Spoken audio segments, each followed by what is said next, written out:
Shalom saudaraku, senang bertemu kembali dengan saudara terkasih dalam renungan harian ini. Sebelum kita masuk dalam renungan, marilah kita berdoa. Bapa yang baik, Bapa yang mengasihi kami datang menghadap hadirat-Mu lewat doa kami hari ini. Kami datang dengan penuh penyerahan diri, dan marilah Tuhan Engkau berbicara lewat kebenaran firman-Mu. Kami siap mendengarkan-Mu. Dalam nama Yesus kami berdoa dan bersyukur. Haleluya. Amin.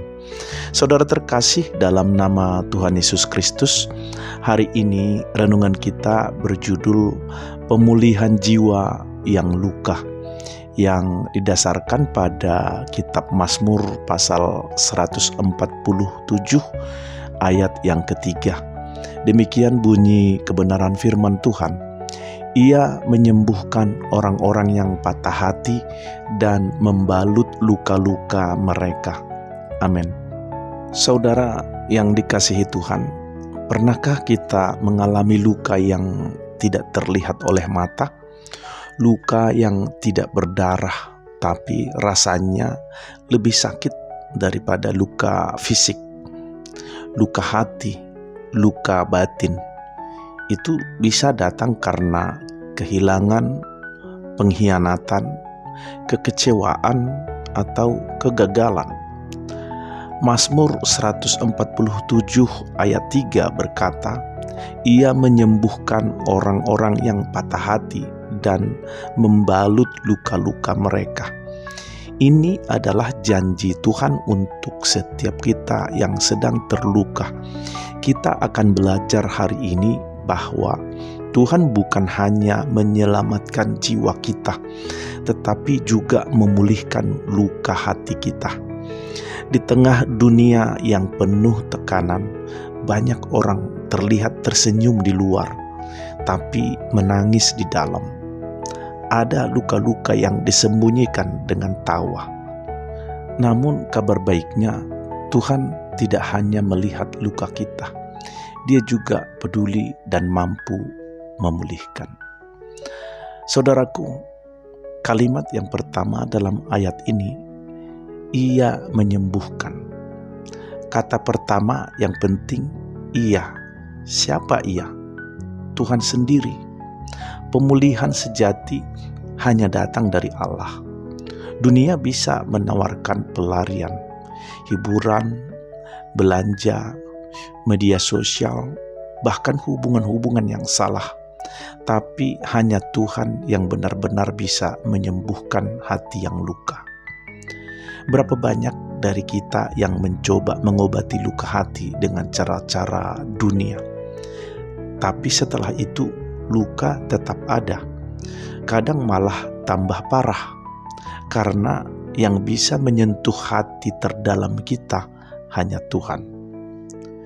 Kalimat yang kedua, orang-orang yang patah hati.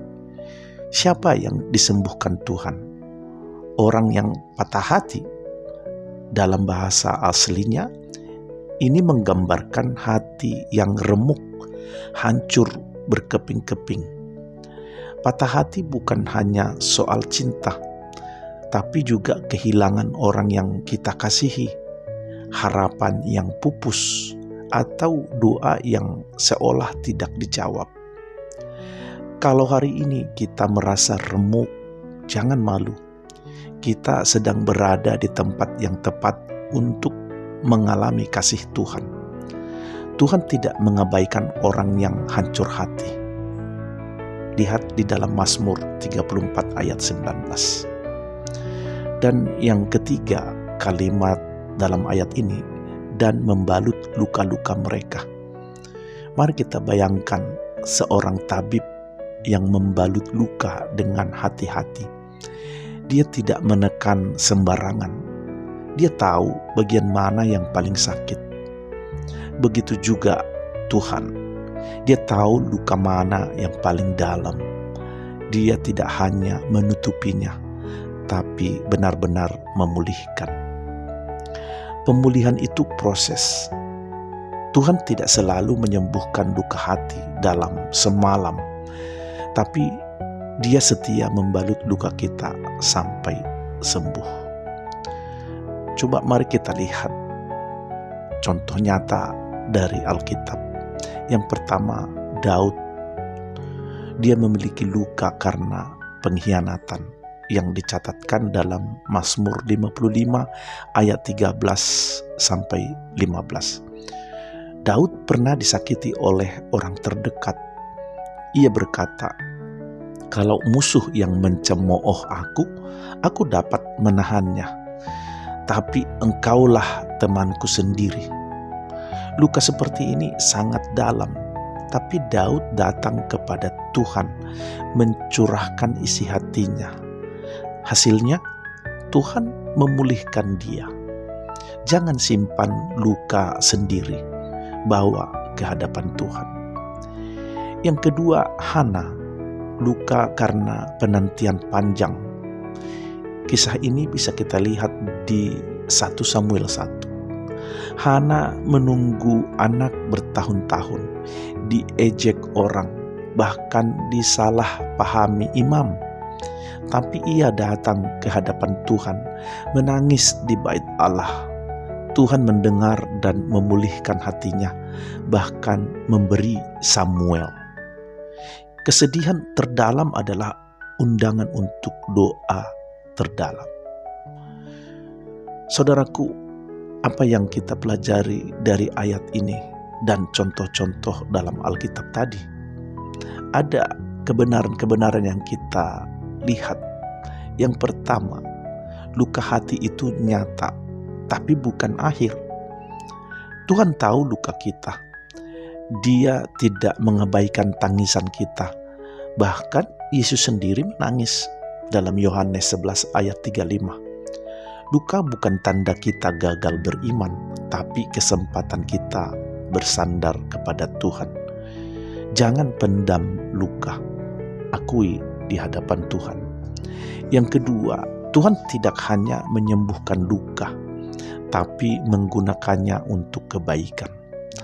Roma 8 ayat 28 berkata, Allah turut bekerja dalam segala sesuatu untuk mendatangkan kebaikan. Luka kita bisa jadi kesaksian bagi orang lain. Maukah kita menyerahkan luka kita agar Tuhan memakainya untuk memulihkan orang lain?